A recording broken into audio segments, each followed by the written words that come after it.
And we're live. We are very far away from the camera. Yes, we are. I forgot to tell you, there's coffee, and there's your coffee mug. That's fine. Right I'm trying there. to cut down on caffeine. I already okay. started with an energy drink and already had one from the thing. Oh, work, so. there you go. All right. I already feel like my pitch is a little fast. You're maxed out. All right. So how's it going? All right. Yeah. I just want to start with a good job, you absolute jabronis, Philadelphia. Oh, nice one. Nice one. Right? Let's get the sports talk out of the way. Yeah. Way to rest your starters the last regular season of the game to be ready for the playoffs and just tank it and get knocked out the first round. All right. Good job. All right. Sports time over. All okay. right. Nice. That's too bad. You probably could have used another win. Well, that's everyone's like, yeah, we're gonna repeat it, and it's like out in the first round of the champion. Nice, yeah, good job, right? Yeah. Nice. Anyway, how are you? All right. Yeah, I got some good news by email. Yeah, the digital fulfillment for Hardware.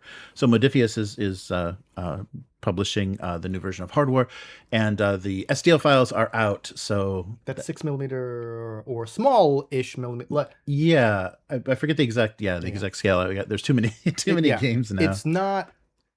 I didn't think it was the same scale as GW's Adepticus, whatever the heck it is, right? Their epic thing, which is like 12mm, right? And I didn't think it was the same as Mantic's Epic Warpath, which is also kind of 12. Yes, yeah, like it's not 10. Like, cool it, guys, with all the different scales, right? I realize you want your like proprietary you got to buy the terrain from us. So I thought Hard War was an actual like 6 or 10mm. Yep, they're calling it 6 on the Modifius page. Okay, thank you. Cool. Yep.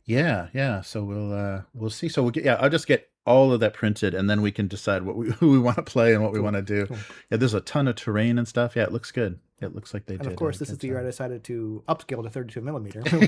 I can upscale them on the printer. Oh my god, I can't even imagine what 6 that would like play the whole room. Yeah. Yeah. Yeah, so that'll be fun. Yeah. No, looking forward to that. And I've said before, it is funny how like the appeal of smaller scales to me are being able to play on a small scale, right? But it kind of like, and I get why manufacturers would do it. It kind of seems like, hey, here's 6mm scale. We're only going to produce giant mega tanks for it that are already like 30. I'm like, what was the? Nope, I get it. The point was to have a huge army. But like, if you got to upscale to like a 4x8 foot table anyway, what was the point? Like that was my one beef with kind of like Strength and Honor, which is like the 2mm scale ancient wargaming kind of like Roman era stuff. And like, okay, like the appeal was you can represent like this miniature, this beast is an actual like 1-to-1 scale Roman legion with all the little maniples. I'm like, cool. It's like 150mm wide base per unit. Yeah. And to be fair, you can scale it down and use anything, but the appeal was kind of like, nope, this is like all those little dots. That's one person. Right. But anyway, Yeah, I wonder if that's been like with historical wargaming, and then like once things got more abstract in fantasy and sci-fi, I wonder if that's been kind of a push and pull, because for a while it was tokens on a hex map that were representing units, but then once it became miniatures and Napoleonics and stuff, I think maybe they wanted to get closer to that scale, like feel But you're really you really need a lot of space. You to do. that. After a certain point, I do love of scaling things down. I realize you hit the point of why not just go back to a token? Because if you're like this 20mm wide square base, right? I'm like at that point, I'm there. Just use it for token. Right? Yeah, and that was the weird thing when we were playtesting Epic Warpath and just using MDF discs, just the bases. I was seeing a lot of stuff. Like, I was just imagining a lot of stuff, and I'm like, wow, that all that painting, all that stuff, that work. It's like, no, this was fun. Like, just because of the abilities of the units and how they were moving and stuff, and also the size, like just having a bigger circle. It's what, like 30mm? Yeah. 32, I think. I think it goes 25, 32, 40. Really? Yeah. For the bases, because there was like 4 on a base. Yeah, there were. I'm not exactly sure the infantry bases. I think infantry bases and command bases were they weren't 25. No, they weren't 25. Yeah, they were 32. But yeah, I was surprised how much like I was putting into that and imagining, and it was also because we were playtesting and none of the designs were finished for a lot of stuff yet. And I was imagining, oh, that's really cool. These are going to be flying units, and what's that going to look like? And so, yeah, it's interesting. There is some space in between there to kind of do stuff with, and I think that playing a game with strictly tokens on a big map is not dead. It's, you know, no. It's also not the same, right? Yeah. Like I got to get back to painting the Asterians that you gave me, like for Epic Warpath, right? But no, those definitely weren't the 25 millimeter things. But yeah, that's right. Yeah, end of that's the day, inch. Yeah. Any miniature is just a glorified token. Yeah, that's right. Yeah, and that's a thing that I don't think people quite understand. And I think because of things like Warhammer, because Warhammer wants to scale up to that huge size, where it's taking like an hour just to set up the board. It's like, and then you're going to be playing for 6-8 hours just to kill everything. Well, I mean, I think, okay, not that I'm in it, but historical wargaming also has a similar problem where if you do like, here's our giant 18-foot long like Normandy beach setup, and I'm like, it looks amazing. Yeah, right. Who has, like, from what I read, like, gone are the days are like of the UK like gaming club where you had the space to do that. I mean, it looks amazing, and there is something to be said about, like, there is a difference where you have, this is a miniature and cool, and it looks what it's supposed to look like versus here's kind of an abstraction of your group of troops. So yeah, and I wonder if it's becoming a little bit like movie theaters where, yeah, it used to be like a convention or a gaming day or whatever was an event, and it was a scale, and people are going to have terrain that you could not possibly ever build or store anywhere. So the boards were amazing. Everyone worked hard to get their army painted. It was like a big event to do together. But now it's being more broken down into, you play at home, and you set up your board, and somebody comes over and plays. So it's just like watching movies at home, on a big TV. So yeah, you're not anticipating. So, and maybe that's why some of the companies that are doing better are pushing the competitive thing, because it is like getting people to prepare for an event, and you'll spend money and you'll spend time to prepare for that, more than you would. Oh, you're coming over this weekend? Okay, maybe I'll get stuff painted. I don't know. Well, I mean, okay, like we've talked about it a lot, but like, not that I think one of the downsides of living over here is that I feel like I'm really insulated from the hobby scene that I'm a part of, right? Like I see people in the UK saying like, going to this tournament where we are going to have that giant 18-foot long board, so we're working on terrain, and I'm like, that looks amazing. Or even in the US, I see people like,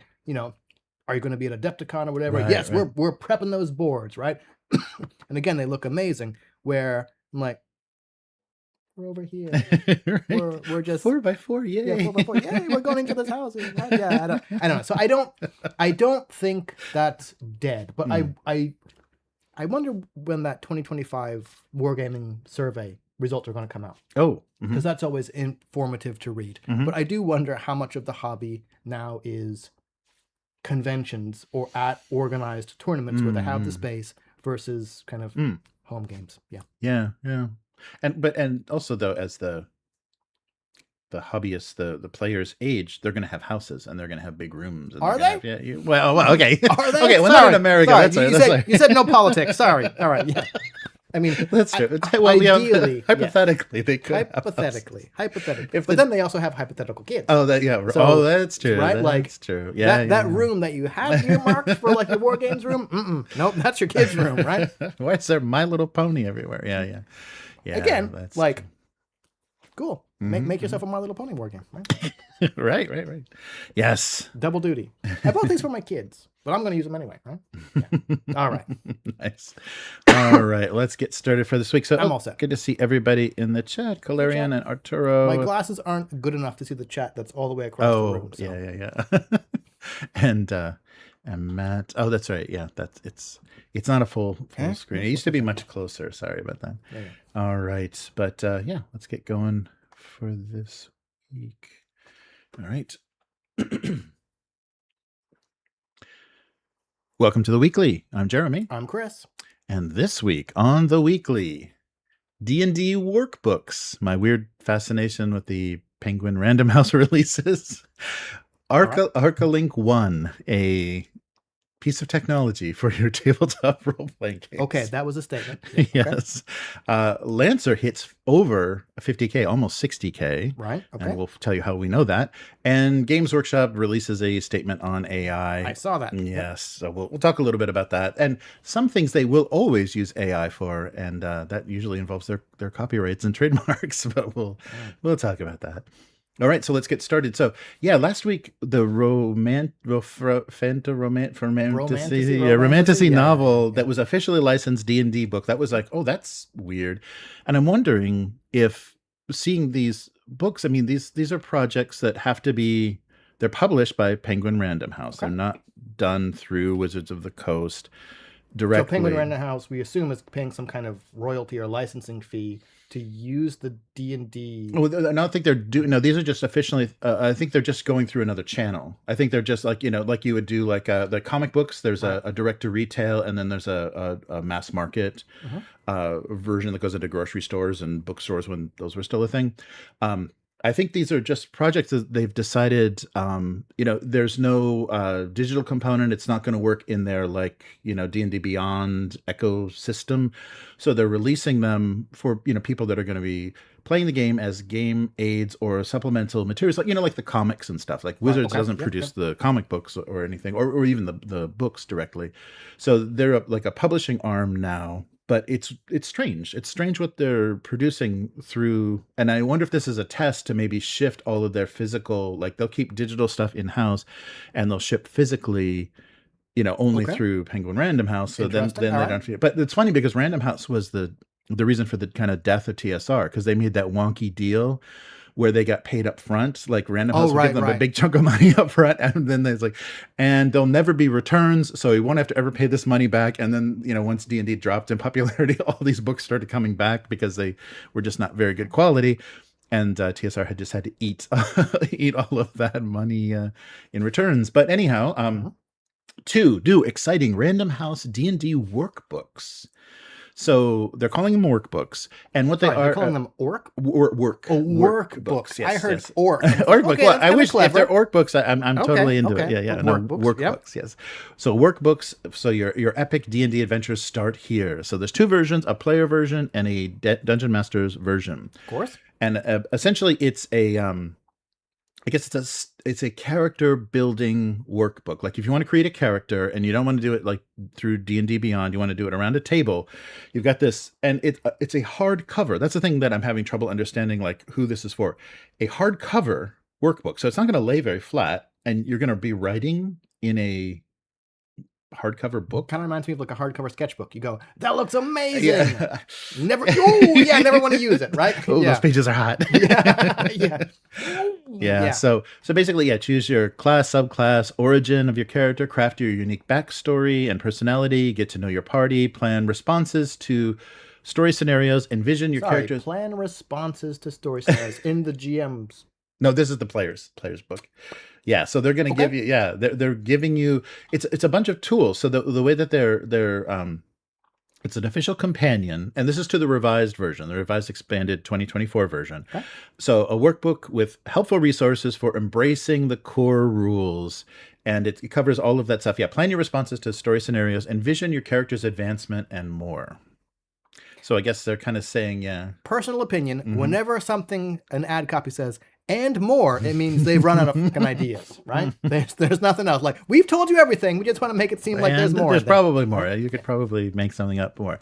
Yeah, so that is the player's workbook of epic adventures.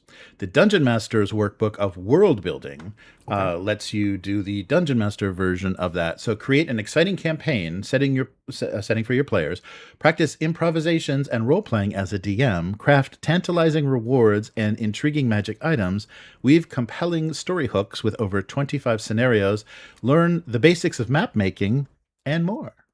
And more, which means we've done that a lot. Okay. I'm thinking of an old, I think it was for advanced D&D, right? Like the maybe third edition, like the whatever the black books were, right? Where I had the world, and still have, the World Builder's Guidebook. And it was a soft cover, chapter by chapter, kind of approach, like, okay, here are tools and tables. I mean, it's very D&D centric looking at it now. but here are tools and tables to help you build a campaign.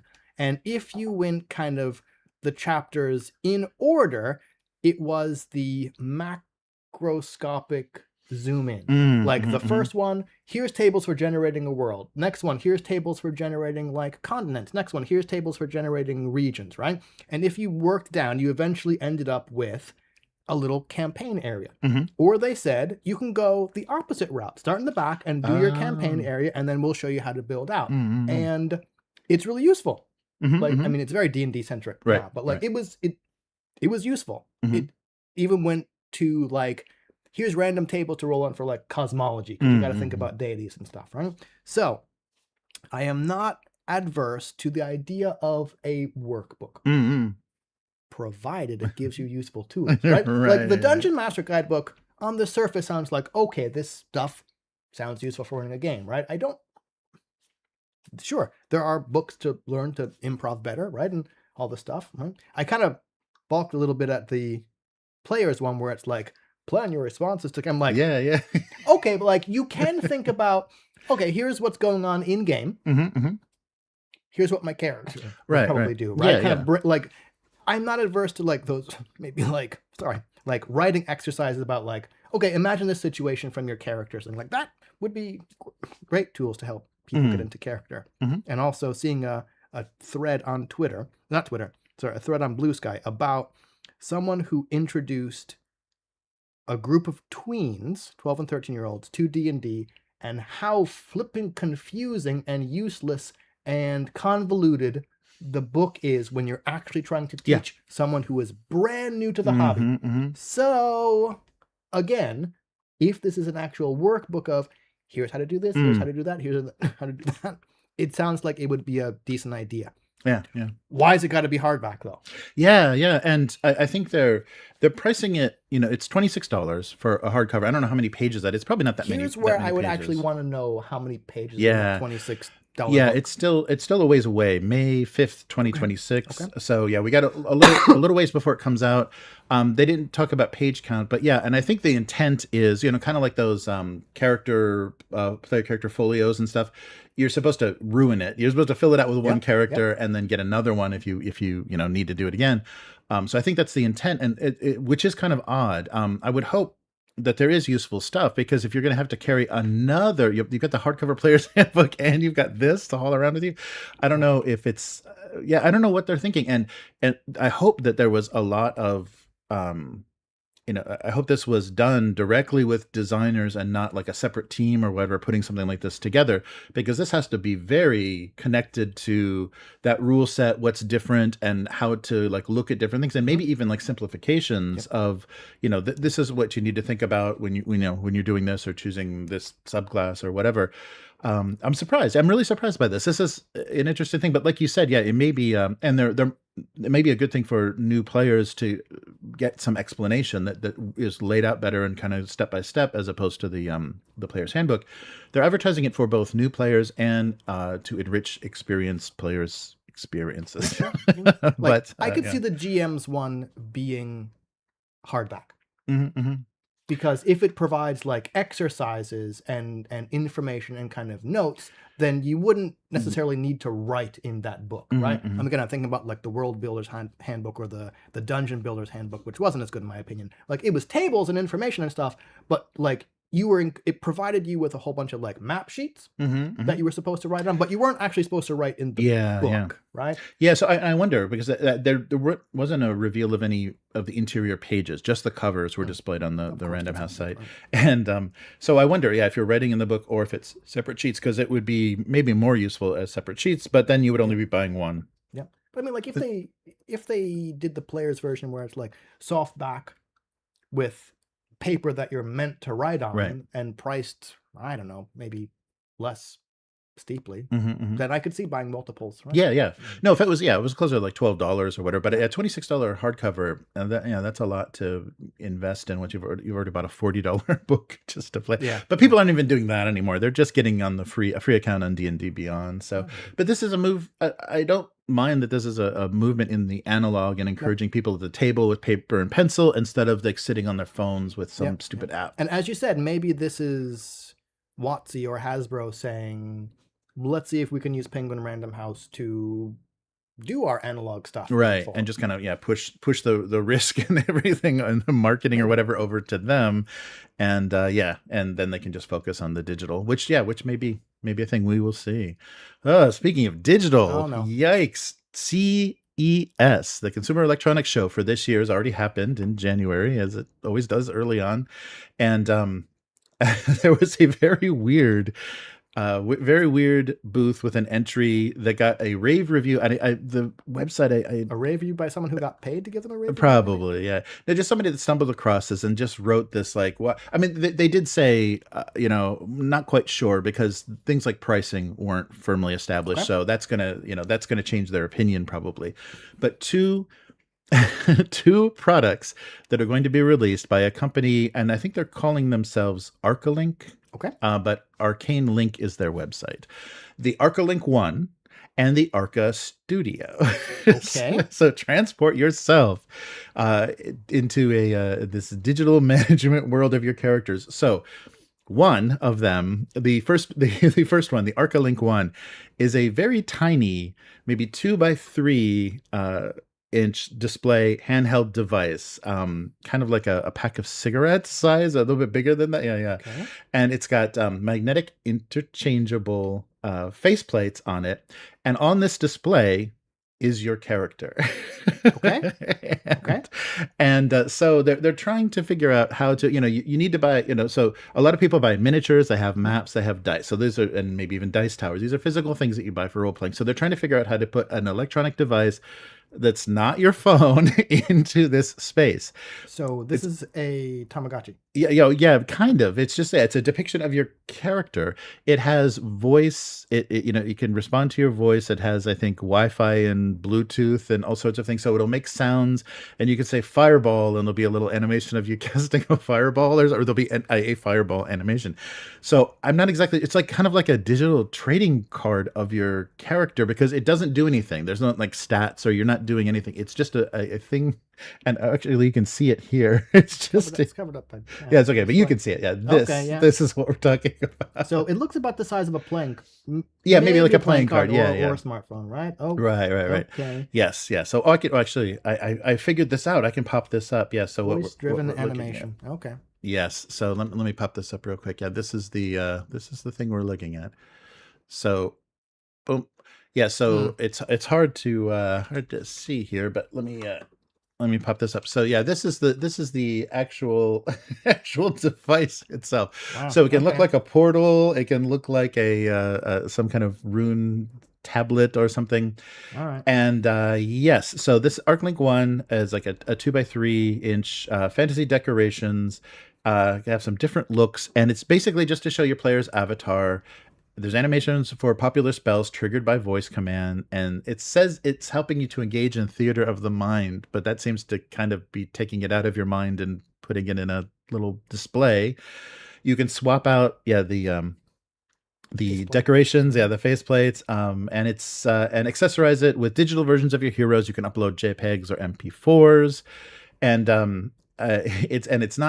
it's not essential, but it's also not too big and intrusive, is what this reviewer was saying. Yeah, I know. Like, if you're going to do that, why not just use your phone? I know. It's like I'm all for visual aids. Yeah. Right? Yeah, so it's odd. So they're saying that they're pricing this somewhere between $100 and $150. I'm sorry, what?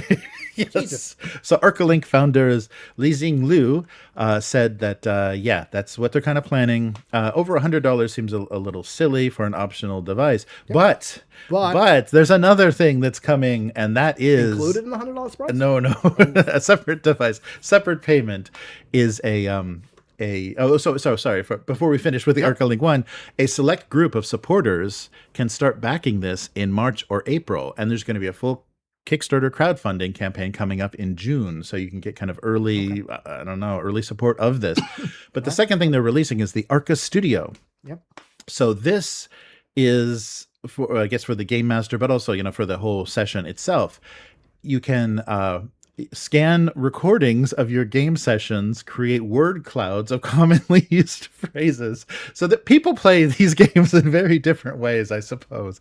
It's an AI powered software, but that doesn't mean it's generating character art or anything. But it's just what it's doing is basically what YouTube does. It creates a transcript of your session. So everything the people have talked about, if they repeat character names or whatever, it makes this little word cloud. So you can just look at the word cloud and be like, oh yeah, that was the merchant, and here's the villain's name. And and so recording your session and giving you, and just like YouTube and other places, giving you AI summaries of things, of recurring names and concepts that happen in your campaign. But this is a subscription service. They haven't decided on the monthly cost of this, but it looks like it's already a website. This is already like this is software or a website that you need a subscription to, but it will. I don't know if it's using, I guess you have to use a laptop, or it doesn't say this is a device as well. This is something for tablets. Yeah. All right. And it's a subscription that listens to what you're doing. But if you stream that, if you don't publicly stream it, if you stream what you're doing, just the audio of it, Twitch and YouTube already do that. They'll create transcripts of stuff. So but they won't mind map it for you. That's right. We won't get that weird little word cloud. So this is an interesting product. So this company, or this is an interesting attempt, and it may show kind of a disconnect, because this is a Chinese startup. This is a Chinese startup that was given money from one of those incubator kind of tech startup incubator things in China, and they're trying to market this to the English speaking tabletop role playing world at CES. So it's an interesting thing that they're trying to create a need, or this is a necessary product, when it seems very extra, and there's already so much that's doing this. And if you're in D&D Beyond, why would you go outside of it to use their software to map your sessions and stuff? So, but it's funny, it's like a kind of a weird understanding of what people might want to do in a session. Maybe. So I don't know. I was just very amused by this. Like, wow, there's tabletop stuff at CES, and it's miles away from useful. Okay. All right, but let's talk about something that Rascal News has declared a brainworm. Uh-oh. Okay. So the Lancer RPG. There's a great article on Rascal News talking about it being the brainworm, the indie RPG that just won't go away. That's just like and keeps coming back into every conversation. Is not getting a lot of support. It's not like there's third party support for it, but the actual original creators haven't done much with it. But people don't stop talking about it, and they don't stop reprinting the book with new cover art and things. I guess that means people enjoy it. Oh yeah, definitely. So crowdfunded in 2019. Lancer has been ubiquitous presence in all TTRPG conversations. So as we know, created by the artist behind the long-running comic series Kill 6 Billion Demons. Yep. And also the game is famous for having a capital C crunch for calculating your combat. Combat takes a while. I have a hard copy back in the States. I haven't picked it up and opened it. Yeah. Yes. And Tom Bloom, the co-creator, draws some truly bizarre and delightful giant robots, according to Rascal. I'm a fan of Kill 6 Billion Demons, which is how I found out about Lancer. Nice. So how do we know that it's got over 50,000 people into it? Well, Pilot.net, the unofficial hub for the game, has more than 58,000 members, making it one of the largest, if not the largest, Discord focused on a single game. 58,000. Yeah. So the MCDM has 46,000, and those are like ravenous, bloodthirsty devotees. Right. And Pathfinder has 39,000. So remember when Pathfinder was number 2 behind D&D 4th edition? That was a long time ago. So they've got a lot of support. They're doing well. So Massive Press, founded by Bloom and writer-designer Miguel Lopez-Hall, have only trickled supplements for the game, a couple of setting books, a handful of tight scenarios, and one long campaign called No Room for a Wallflower. And this is partially due to Lopez-Hall's full-time employment with Wizards of the Coast and a non-compete clause in his contract. So he's kind of waiting until... Oh, interesting. I didn't know about that. Yeah, until it's doing well enough. And Bloom himself is juggling other projects, working on RPGs like the religious trauma simulator Kane and the in-progress Fantastic tactics game called Icon. So we'll be seeing those soon. So there has been a well received third party supplement. Catherine Stark did Legionnaire. And pretty much the community is considering this like part of the official, canon of the game because it's well done and so popular. But but it's very funny. So that the article, I only read the free part of the article. So go subscribe. I'm a subscriber, so I'll send you a link or something. Thanks. So but they really did a nice job covering, and behind the wall it goes, in depth for the whole kind of history and more origin of the game. But I really think that's fun to see, like having this sustained success. And there are those instances, I'm sure, like Morkborg and some other kind of indie RPGs do still have these persistent, fan bases that Shadowdark, everything but D&D, they're really decent, decent size communities. Yeah, so Shadowdarks, got something, and Dolmenwood is getting a lot. I mean, I keep seeing that everywhere. Play this game. This is the game. But it was a very interesting to see. We're so close to almost playing it someday, but are we? All right. But haven't. We can say that's about a lot of stuff. We're so close to almost playing. Yes, it's right there. All right, so let's end this with a report from the front lines of the humanities war against the machines. Okay. The Games Workshop CEO says they have banned AI in Warhammer, but that's not true. People wanted that headline so badly that they kind of took his words and said, yes, they banned it. They're AI free. But basically the CEO just said, our managers are just not sold on AI, the second that they are, Games Workshop is going full AI. But a CEO, Kevin Rountree, no D, described AI and broad subjects in this the company's internal policy as very cautious, in quotes. And of course, immediately people said, "Oh, Games Workshop bans AI." It was the thing that everybody ran with on social media and everything. Of course. But Games Workshop has been caught using AI generated art for promotional work. And there was a controversy with what was it? The metal poster printing people. There was a limited edition, exclusive piece of art that was a little bit questionable about how it was produced.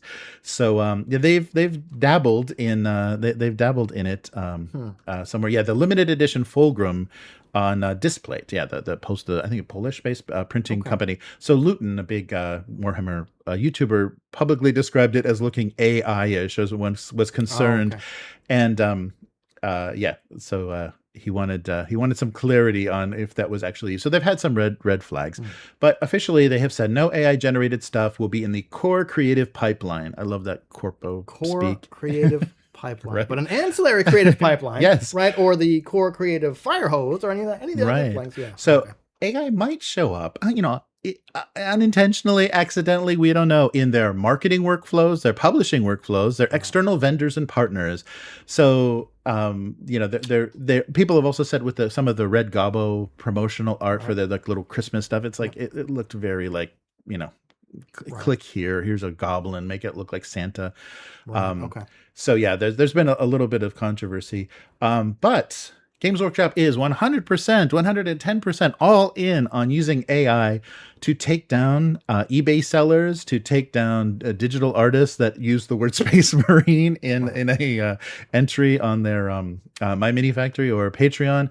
So they are using, and I don't have the name here, but there's it's like Brand Protect or some kind of stupid legal defense thing that just uses AI to scrape the internet and sends cease and desists and all kinds of automated messages directly to the companies to then take down the accounts. It's not like they actually have servitors and servo skulls at the GWHQ that it can devote the time to trawling the vast swaths of the internet to do this, right? Well, we haven't seen inside that new factory they built in the U.S., so there could be. What do you think? They got a cathedral-sized room full of scribes just writing out their cease and desist scrolls? So they should. Right? I mean, that was the future that they promised us, and we're not getting it. We got 39 millennia before we get there, right? That's right. But they are. It is frustrating because that stuff makes a lot of mistakes. We know AI is very inexact, so a lot of people get hit with shrapnel and caught in the crossfire. Yeah, it is. You hit the target ish, right? We hit a few innocent people. Yeah. Right? Yes. So, so Rountree said about AI, it's a very broad topic, and to be honest, I'm not an expert on it. So, of course, I can make mistakes, and I can just apologize afterwards. We do have a few senior managers that are experts in AI, and none are excited about it. Was his quote in this message. We are monitoring, protecting ourselves from a data compliance, security, and governance perspective. So, AI and machine learning engines seem to automatically be included on our phones and laptops, whether we like it or not. So he's saying it's going to happen. Boom. We're going to get caught again, using using AI, but we don't really intend to. So Display did deny that piece was a generated, but they don't know. They're just sent an image themselves. But and this article itself was on a video game website. So they also then gave us some very dark and ugly quotes from the video game industry about how they see AI. So we've got Rountree saying, we don't want to use it. It doesn't seem useful creatively. We're going to try to avoid it. But the CEO of GenVid, the company behind the Choose Your Own Adventure interactive series like Silent Hill Ascension, have claimed consumers generally don't care about AI. And he also stated Gen Z loves AI slop. So there's a lovely quote for you. The Electronic Arts CEO Andrew Wilson has said AI is very core to our business, and Square Enix has recently, had huge, massive layoffs and reorganization, has says they're aggressive in applying AI to their business. I'm glad I don't play video games. I mean, right. Sorry, man. Yeah. Yes. But so some pretty dystopic companies just loving it and then hugging it and all that kind of stuff. So I guess that is the good thing about there not being, like, Games Workshop avoiding a digital component. If it's a video game, they license it out to another company. You can get it somewhere else. They're focusing on overpriced books and overpriced plastic and shipping it to you, but probably from us. Please buy it from us directly. Brick and mortar stores, let your friendly local game stores die and rot and fuck them. We want you to buy it from us because then we get 100% of the revenue. That's the thing that sucks, but they are sticking with this, physical goods model because they've been really, because there's so much piracy in their books when they do them digitally. They've done the worst. I think basically the books that they sell you digitally are only viewable on an iPad. Like, they don't work anywhere else. It's because, like EPUB 4 or whatever. It's a version that they've got kind of locked in this weird way. There's no way to undecode it without screwing it up, and it basically only works flawlessly on an iPad. So they should partner with Apple because you can't use their digital products any other way. But yeah, so that is the mess of. So what was your response, or what did you? I didn't read the article, so I kind of assumed. But other people pointed out, and it was like, oh wow, okay, the miniatures company or the game company that is like overly litigious about its IP and accuracy and has those cease and desist shotguns. Wow, they're against like AI, which like they won't be able to copyright anything or deal with accuracy. Shock, right? And I'm like, okay, that's a good point, right? But then hearing that, it's like, okay, they didn't ban AI. They just kind of said, we're cautious. Yeah. And they're doing well. I mean, Games Workshop is growing. Their market shares when increasing. You charge like $80 for like a tiny little miniature, you're doing well. And they just announced 3 new animated series for their little subscription, their little Netflix thing. So yeah, they're making moves and they're investing, and they've got that Amazon thing coming out. So it's strange to see kind of because they're saying no AI, but the stuff that they're doing now is very not interesting. Like that the graphically, the illustration and the covers of their books and everything are really boring. And so I think they're going for the lowest bidder or whatever for contract people for doing art and stuff. Because they're really, I mean, compared to some of the other editions and some of the other amazing cover art, things have really taken a decline. And I don't think any artists you can name are working there doing big stuff. Well, that's what they want. They want the faceless cover. Yeah. So they don't run the risk of like making someone famous and then having them walk out. Right? Yeah, I noticed. I found a YouTuber that was a recently former Games Workshop employee that I think helped write the rule set for like Warcry or one of those like kind of box games. and he didn't have a recognizable name, and he's doing like rules discussions. And my time at Games Workshop, I learned this, and this was my first. So he's telling stories, but it's like, who the fuck are you? Like, they don't let you develop a name on anything, identity so he could be totally full of shit. Like, we have no idea. Nobody's seen his CV. So that's very frustrating that, some of the painters and some people have been able to do that. The people that were names and faces from their painting tutorials. But yeah, the people actually working on these games, it's like they can't take that and go anywhere because it's very weird. It's very, it's not producing, it's producing a very strange product, but I think it's very similar to Wizards of the Coast, like Magic the Gathering model. It's a successful engine that just runs, and you just got to feed it crap. Yeah. You got to feed it content and not AI slob. Just throw content in there. It doesn't have to be very good, and people will just keep supporting. If you're Magic, just keep throwing content, pilfer from other content. Yeah, right. All right, so that's the dark report from the war against the machines. Yeah. So that'll do it for this week. Right. So where can people find you? Instagram and Blue Sky, where my latest thing was I was trying to do a turning video of the Blackout miniature just finished, and my kid decided to grab my phone. She's like, no, I want to help. I'm just like... So it's like a 3-second like, which I thought was pretty funny, right? Nice. So that's Hivemind, HYVEMYND, where I'm still doing 32mm Blackout stuff.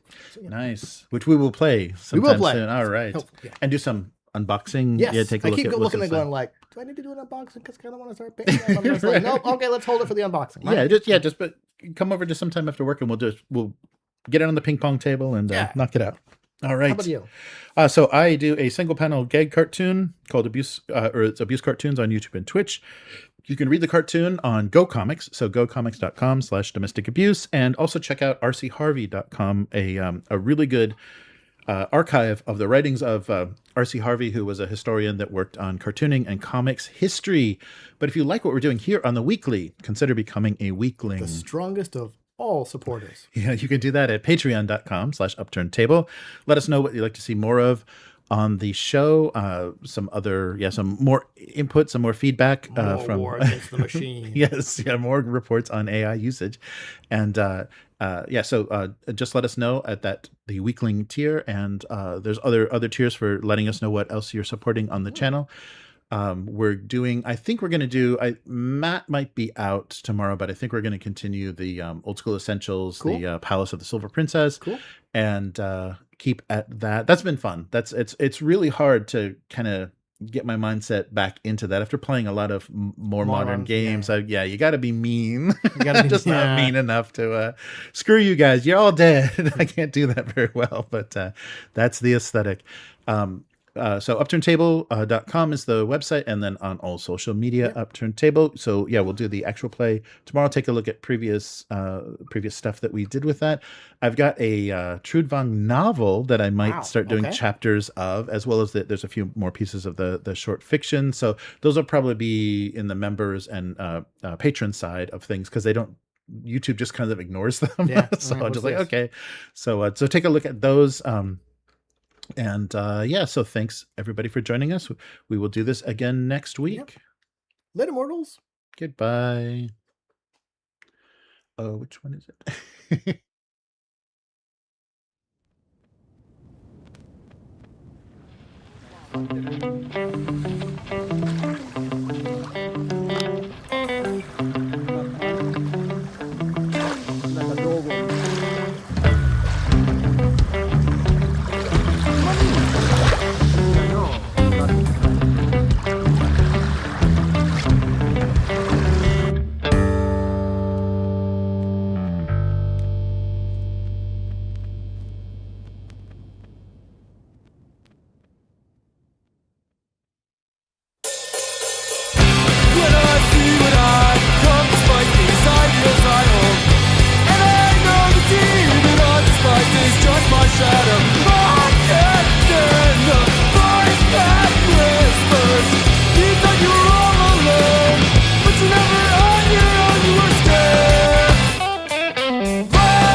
Right. I've got the monitor too far away to read anything, so the chat while we're live is hard to read. Sorry about that. But yeah, good to be back. Cool. Oh yeah, there was a GGS 21st made the point that AD&D had the World Builders Guidebook, 3E had the Hero Builders Guidebook, and Stronghold Builders Guidebook. And I think those were all guides. This is actually like, I think if you're calling it a workbook, it's something that they want you to write in. It's something that it's gonna be used. It doesn't have to be, but also this wouldn't have a digital component. Probably wouldn't. I mean, I think a form fillable PDF would quite do the same thing. But I was just interested. This is a weird releases. Romance novels and workbooks are weird, supporting releases. So that just got my attention. We'll see what else shows up. And Matt made the great point that depends on the day of the week. Professor Dungeon Master will either love or hate it, depending on if he needs the clicks that week. Yeah, he's so proud of his little silver button. And he said, once he got that, he was done, clickbaiting and farming for that, but it continued. Hey Quark, how's it going? Good to see you.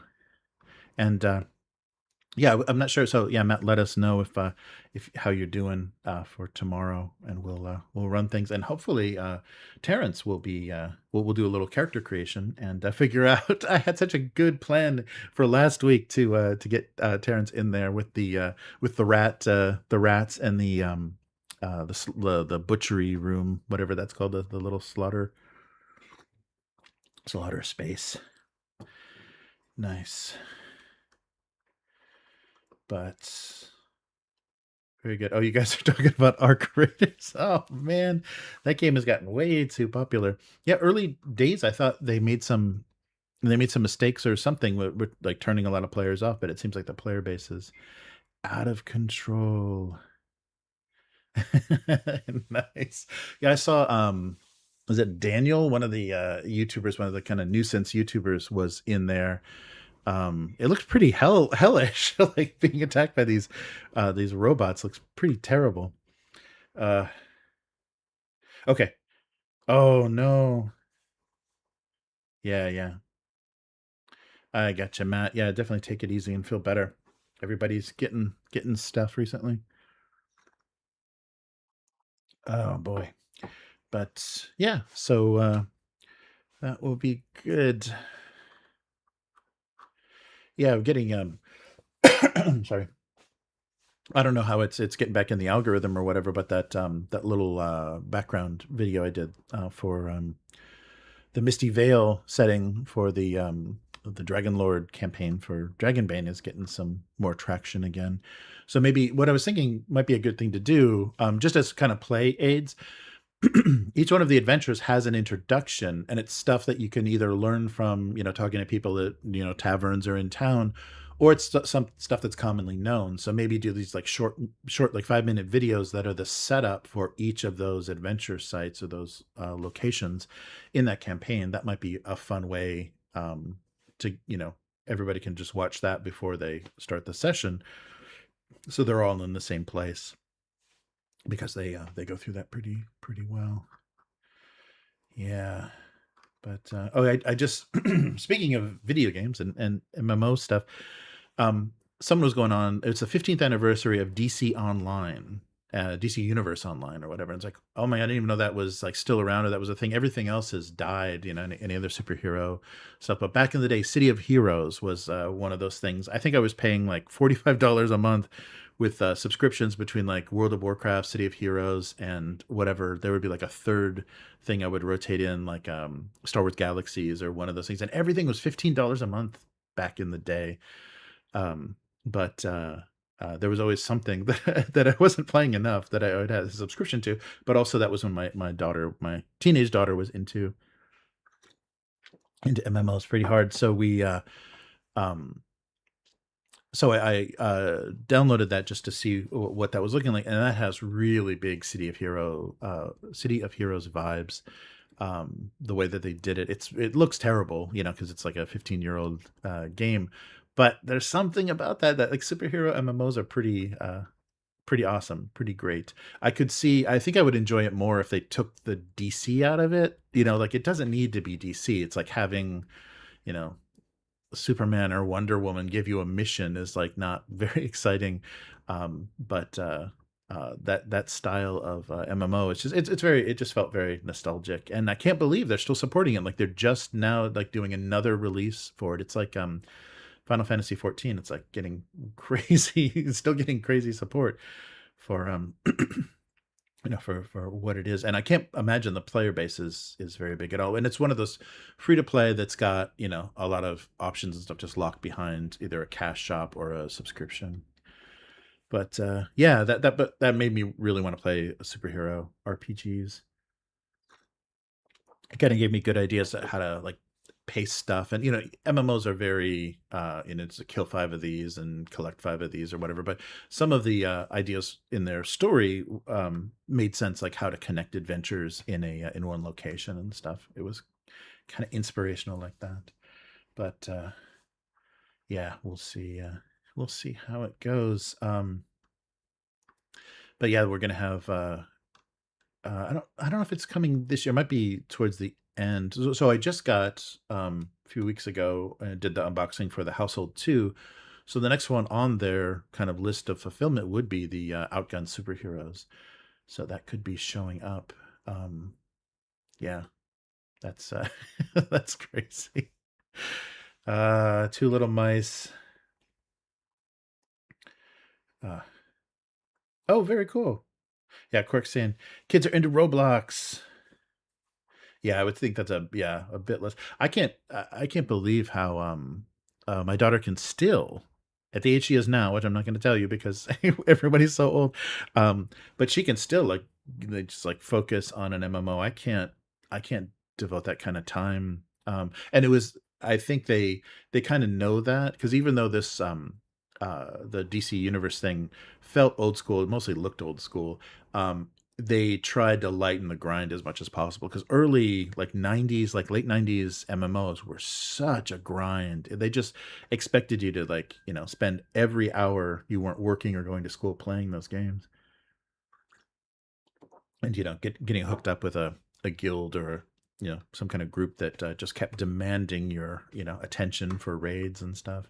Things have changed a lot, but yeah, but like with Arc Raiders, I think that's that kind of stuff is back, at least like in a mission based, or like Helldivers and all that is bringing people back to I just that's frustrating. I like half being able to half pay attention to stuff, because having to really be focused and needing like intense stuff with a team, it's fun, but like you can't just, okay, gotta go, you can't just dip out on people.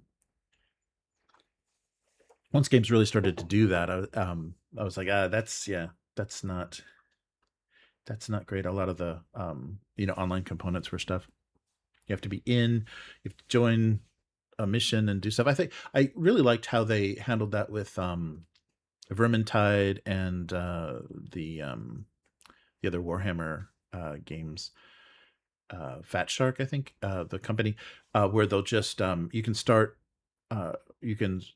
start a game, you can host a game, and it just starts with bots, and then people can jump in and replace the bots. But you start always with a full team. I think that's a good model. So you're not sitting forever in a lobby, and you're also when you're playing at weird, off hours times, you're not screwed with having to solo things that require 4 or 5 players. Nice. Yeah, Quark, I totally agree. If I was a little bit older when those things became popular, that grind is just brutal. And early days, like that was the thing. What is it? Final Fantasy 10? What was it? 11. 11, the first MMO. You would de-level. So I was fishing and um which was a way, a way to make money, earn gil in the Final Fantasy world. And I pulled up a goblin, and it was like, a couple levels above me, and just almost one hitted me, and I de-leveled. Like I lost a level. You lose like a certain amount of XP or whatever every character death, and it actually like knocks you below. That's just the worst. And the sound, it was like one of those, they picked like the worst sound effect for like when that happens. Your character dies, and then you hear this like weird no no no no, and your level decreases. And those levels, that's in the day where it was maybe closer, the thinking, it was closer tied to tabletop, where earning a level was huge. Now they've like push you through level progression, especially like 1 to 10, to make you feel like, oh, I'm really doing something here, I'm really getting into the game. Because it seems like MMOs now, it's all end game stuff. It's all maxed out. All the characters are maxed out, and like, and now what do we do? Where's the content for for being over? Yes, yeah, de-leveling is just evil. And that's what is that whites or ghouls? I think ghouls in in D&D. Fun stuff. You get hit and you lose XP.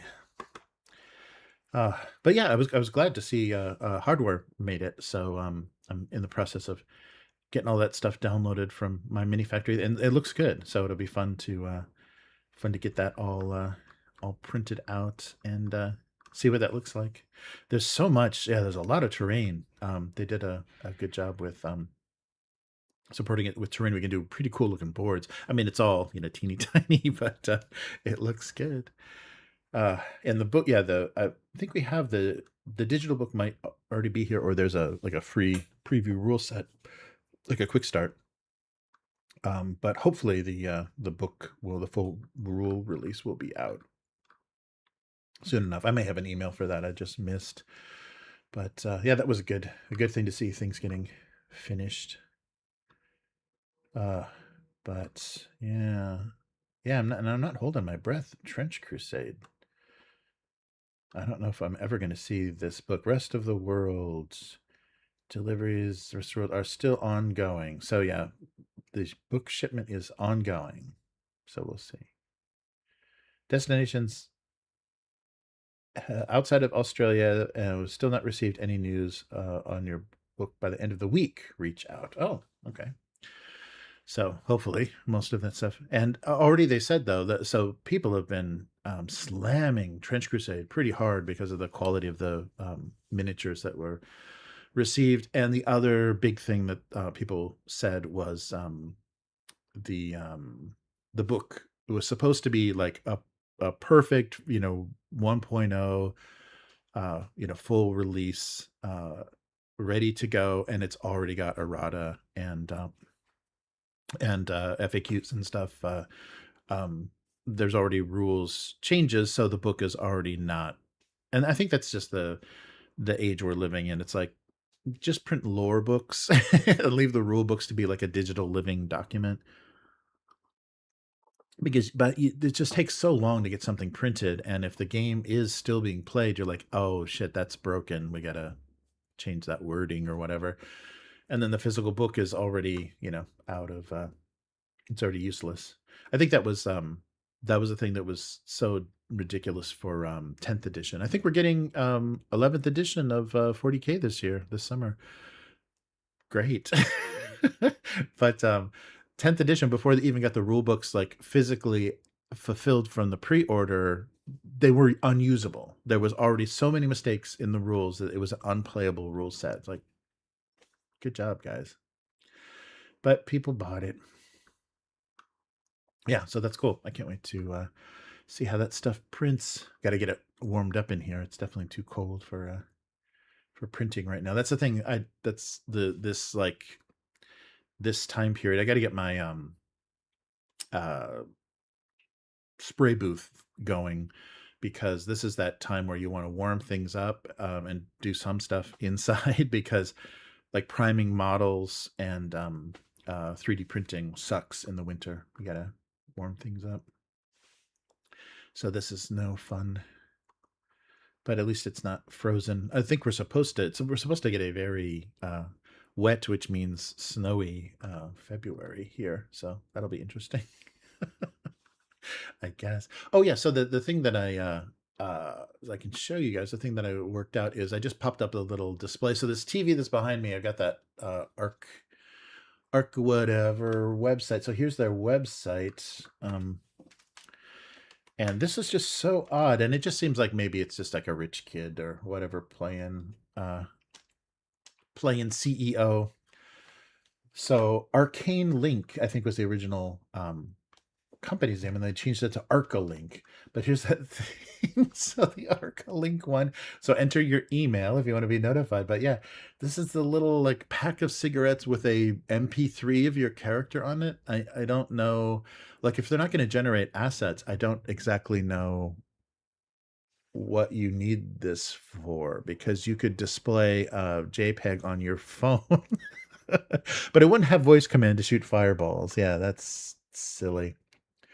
But yeah, they're trying to do some kind of tabletop accessories with a digital component, but yeah, and so this is Chinese, so they can probably do it cheap. Like they could probably do it surprisingly cheap because this is a Chinese company with, direct ties to Chinese manufacturing. And then their platform, which is odd, some subscription service. I mean, don't they know there's no way to penetrate?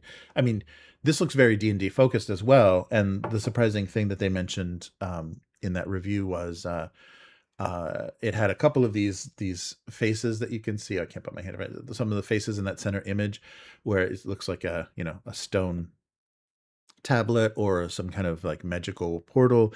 And also it could look like a mimic. And it's like, isn't that a Wizards of the Coast property? Like you just can't make stuff look like trademarked characters. But yeah, it's so odd. It was a really odd thing. And it's funny that they have a website with everything all promoted out, but it was part of an incubator, kind of startup program. And we'll see if this even, like, I think crowdfunding is going to decide if anybody is even slightly interested in this, because so much stuff has hit crowdfunding, like Bluetooth, D20s that you physically roll and then it connects to Roll20 or whatever and gives that a result. Like people have done a lot of like this kind of silly playing around with technology to make it work. And unless you're working with one of the big the big publishers, I don't know what kind of support you're going to get. And they would have to like officially partner, I think, with D&D to make it anything, and they're just not. Oh, I can throw up with this new setup here, I can throw up the hardware. So here's the release. Here's everything that was included in the release for the hardware. Look at all of that terrain. So it's all farm life, farm defense, and farm infrastructure. All little 6mm farm stuff. And here's the hard bots themselves and the vehicles and stuff. Yeah, that's the thing. I'm so tempted to get like transparent, like translucent resin to do like the flight stands and stuff. I think that would look better, but I don't know if it's worth. It's frustrating. I don't know if it's worth like switching just for that. But for Epic Warpath and now Hard War, there's flight stands, and it'd be nice to print the support itself as translucent plastic. But I've heard that that's a little tricky. Sometimes it's hard to get it to not be cloudy, depending on how you're printing it. But yeah, it looks like a pretty nice selection. So this is everything. So I went in like all digital. I think that's all it was, right? But yeah, I did everything. So that's all of the miniatures that they did for the new release of the game. So I'm looking forward to seeing how those print out. Modifius, I don't think I printed anything from them. Oh, yeah, I did. The one thing I've ever printed from Modifius ruined my first film, ruined the FEP on my first printer, because it was not, it was not, they released unsupported, and it was the first time I had done supporting for a miniature, and of course, it immediately fell off and then just bashed its way into the film, and there was, very early days, no sensors or anything, so it just pounded a hole in the tank. But yeah, so that was my only experience. They've done a lot of Fallout stuff to support their Fallout miniatures game, and some other things. They never released. I really wish they would have done, because they did John Carter miniatures. I really wish they would have done those as STLs. It may have just been the uh, contract or whatever they had with the sculptor, but they've done miniatures for a lot of their releases. I'd like to see some of those digitally, but not yet. But yeah, hardware looks like some good stuff. Yes, I figured out. Yeah, I don't have to actually show you the television. I can make a a layer of the television and show you that way. Nice. Yeah, I don't think hardware did. Yeah, let me double check. Oh, actually, I have that open already. They on their crowdfunder. Oh yeah, I think I just went with the digital, and I think that's maybe. Let's see here, if they did physical. Yes, my pledge. Where's the campaign? There it is. Sorry, just a sec here.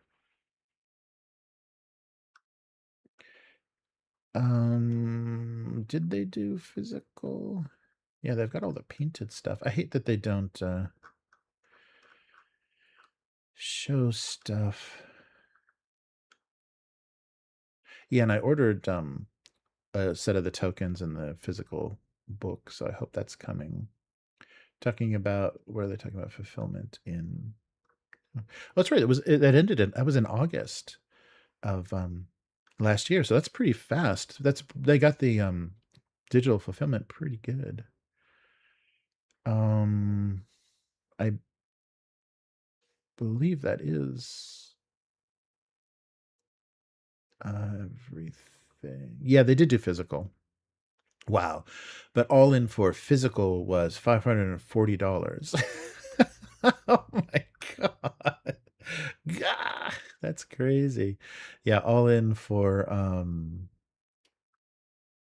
let's see. Oh wait, are there things that they only did? No, that's everything is there. Yeah, all in for digital was much lighter, much less painful. Oh yeah, it was only 135. Yeah. So everything in STLs is 135 at the a book and everything, and everything for physical was 540. The decision was made. Yeah, they unlocked a ton of stuff. There's a ton of terrain that got unlocked through that campaign. Yeah, they did do physical, but the physical was very pricey. Just a basic two sets, like, so two armies, which is only 8 miniatures each, was 160. They give you a little bit of terrain though, one set of terrain, but it's tokens and dice as well. Yeah, so I had to get the tokens and dice just because I'm sure they're gonna be on their website and probably get eventually discounted on Modifius's website. But it was good to have everything together and shipped. So yeah, we'll get some hardware out there. Yeah, that should be fun. I'm getting used to with oh, actually it's not, yeah, it's not even close, but with the Warpath I've been painting the 12 millimeter stuff, so getting used to it. All right. Yeah. $160. Yeah, it was a deer. That was a thing that I was so glad that they offered STLs, because yeah, $160 for basically 3 sets of miniatures, which is about 25 miniatures maybe, and some dice and tokens and a hardcover book. But it's 6 millimeter. 6 millimeter. It's nothing. I mean, the 8 miniatures is like you can just hold it all in your hand. That's nothing. So, and Matt says, this is why I rarely play board games. Yeah, I think they're taking advantage of the reputation of the game and stuff, and having to do this, they're paying the sculptors and then doing the tooling, even though they for some reason, Modifius loves to make miniatures. What was the other one that I was surprised they did? They did a huge amount of miniatures for. And I was thinking, why? That's so expensive. Why did you do that? What was that? Oh, Star Trek. Yeah, they did a ton for the Star Trek role-playing game. They did a ton of miniatures as well. Like they did the, each era. So TOS, the Next Generation, and I don't know if they did Discovery. They did some other like more newer era. It's like, wow, that's a lot of miniatures to produce for Star Trek. Yeah, that's very, very funny. They like doing that. Yeah, but the some of the John Carter stuff was really fun. I just wish it wasn't physical. I think it's all sold out and stuff too. They never did it digitally. Too bad.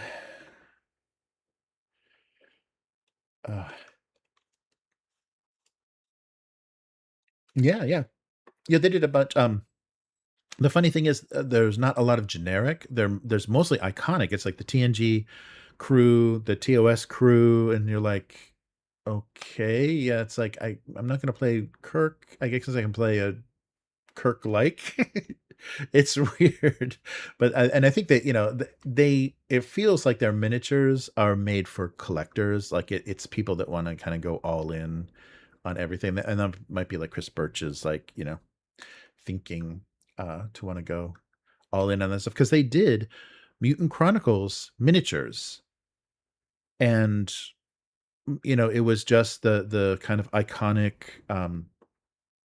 characters for each corp, and then they did the whole board game, and those weren't the same sculpts. So they did the a series of miniatures that were available on like a humble bundle as STLs, but they originally released them as hard plastic, I think, or resin. They might do resin, and then they did new sculpts for the Siege of the Citadel.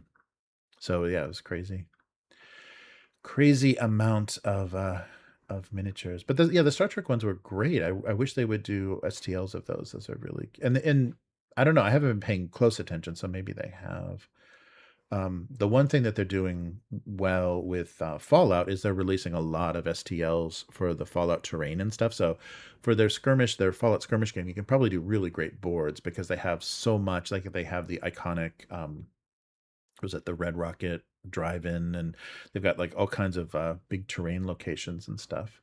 That would be super cool to do. So they've been doing that well without. I don't think any of that stuff's hard plastic.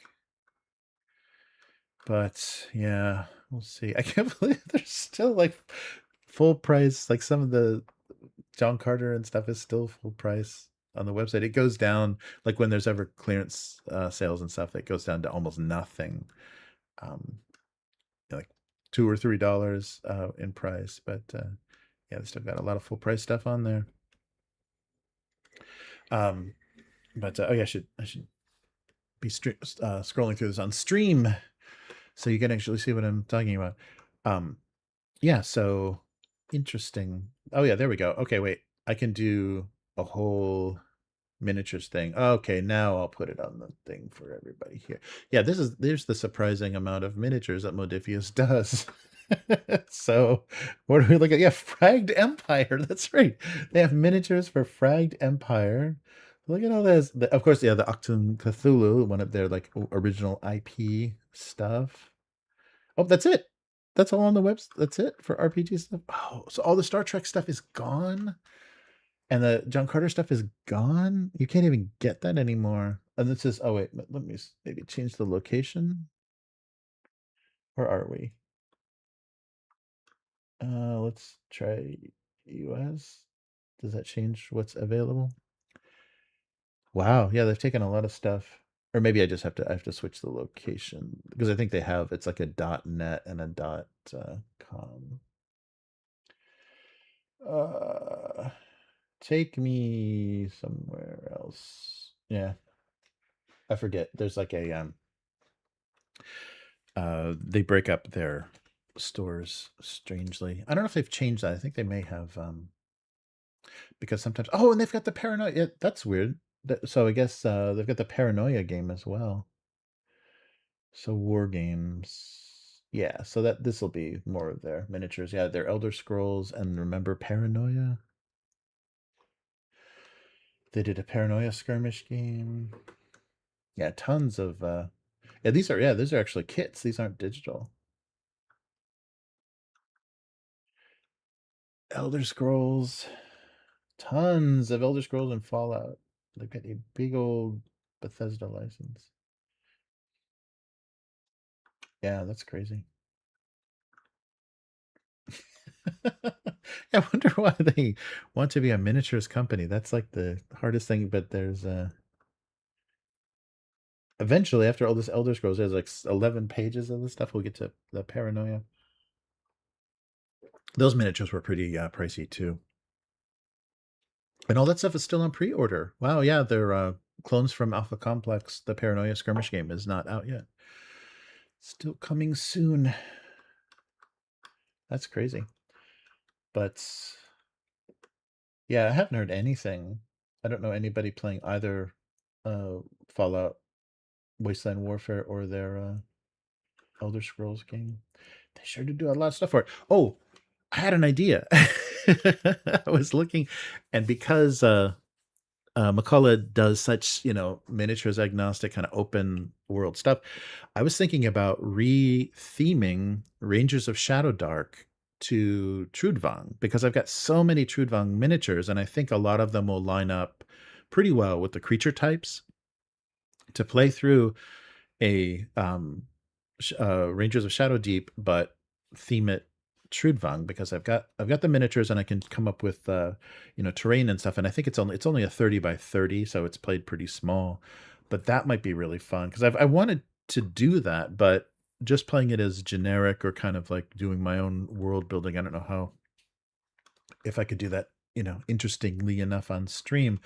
But because I've read so much now and gone through so much of the backstory for Trudvang, retheming that might be really fun because it would get into some of the lore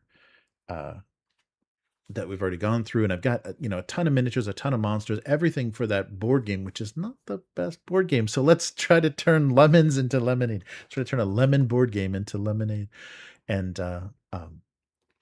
be able to use those miniatures in an interesting way, because they're beautiful miniatures. They're really, really well done. And that was the whole point of supporting that board game so deeply. And the board game itself is a little bit of a bait and switch, because they didn't really have like what they were saying it was going to play like, what they say it was going to look like wasn't what the final product was. But Kickstarter always has all of its protective legal clauses. We're gonna do as close as we can. But so I think they didn't quite succeed with making a very fun story-based board game. But I think it might be fun to take some of those ideas and settings and some of the adventures and kind of re-theming. So look through the scenario and kind of like move it one way or another, and there'll be a lot more trolls, and the undead, like zombies, will be the Drugar, and there'll be a lot of a lot more interesting stuff. Hey, Age of Adventure, how's it going? Yes, new setup for the new year a little bit. Oh, but yeah, and that's the thing. That's the thing I realized with my camera. I think it's with the auto white balance or whatever. If I was to use the TV, it white balances for the TV, so the whole room around it got dark. So that's why I figured I'd just have to pop up a window of that display to avoid ruining the video every time we look at something bright on the monitor. I may have already done that though. But yes.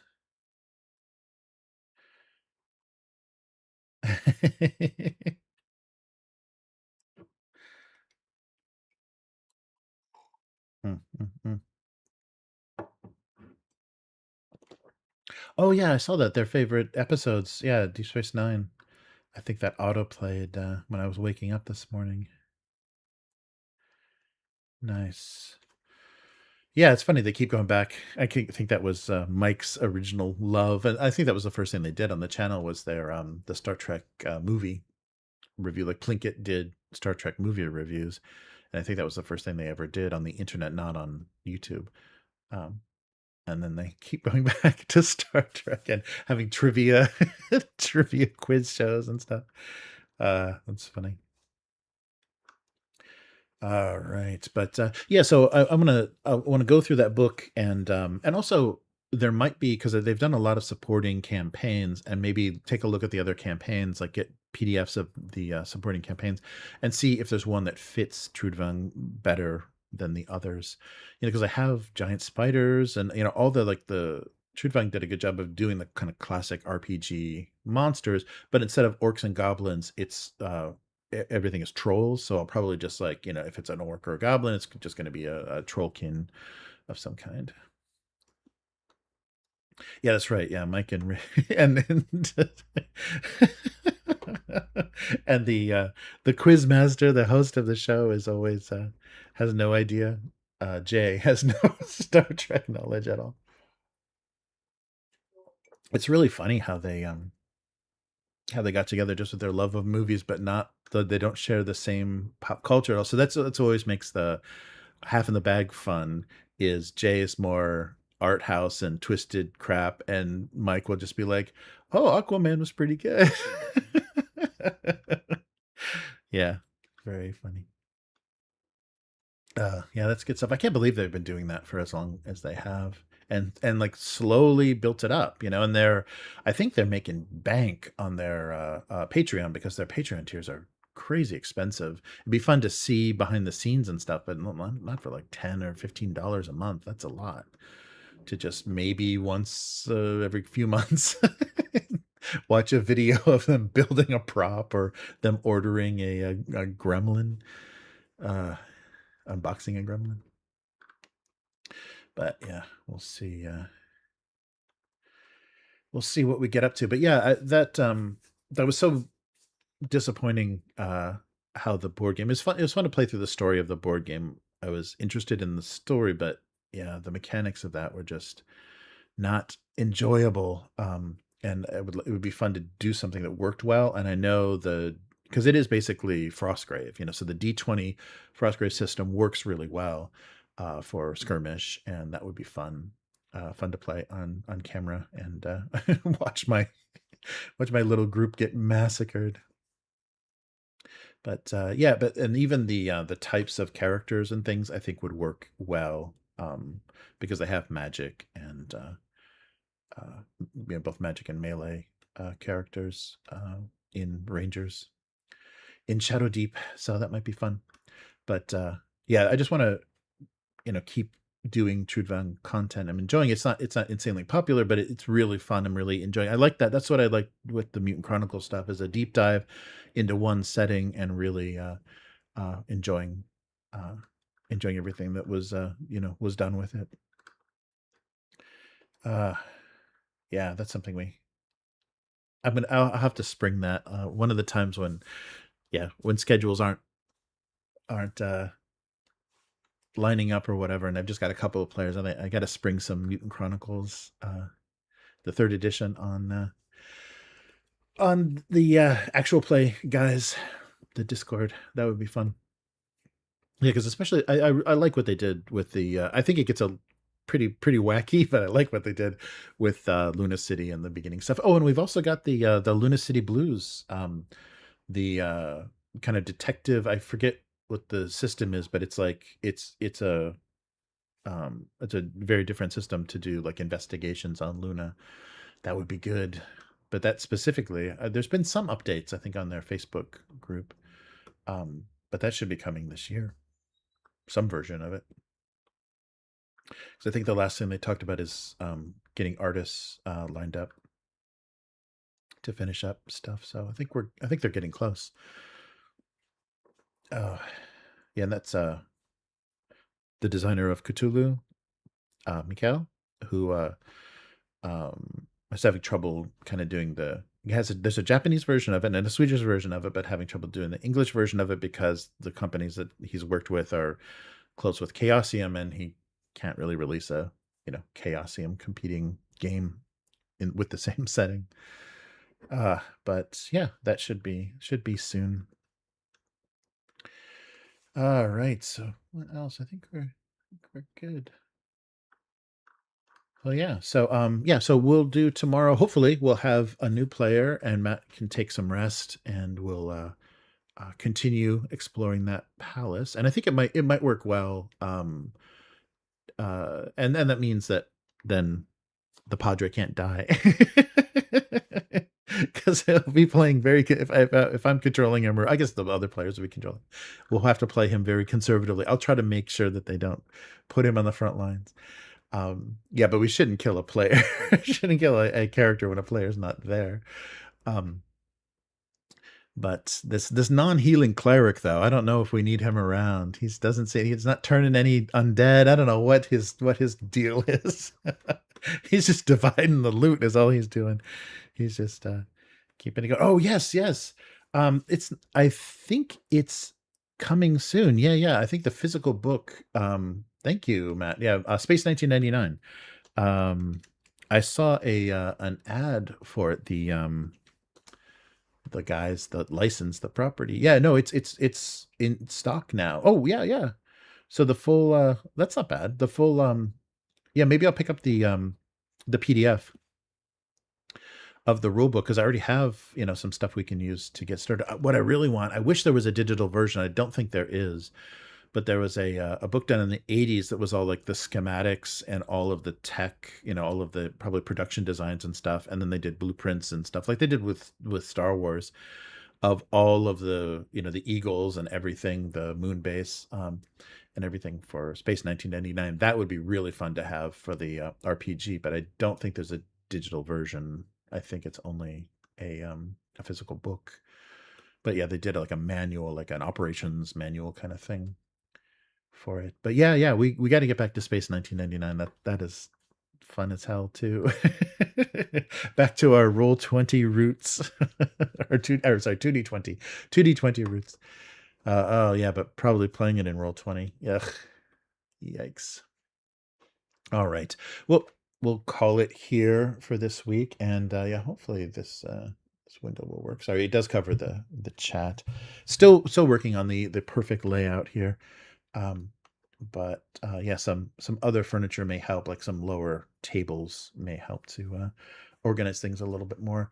But yeah, it's good to see everyone, and thank you so much for tuning in, and big thanks to the patrons and members for keeping us going. Oh yeah, I will. Yeah, I'll get this. Thank you, Matt. Yeah, I'll let everybody know in Discord. Start time for tomorrow, and it'll probably be usually about the same, so 8 p.m. Yeah, which is 1 here. But I will let them know. Thank you, Matt, for the reminder. But yeah, take care, everyone. And if the party dies, the party dies, as Matt. All right. Well, everyone take care, and we'll see you again soon. Goodbye.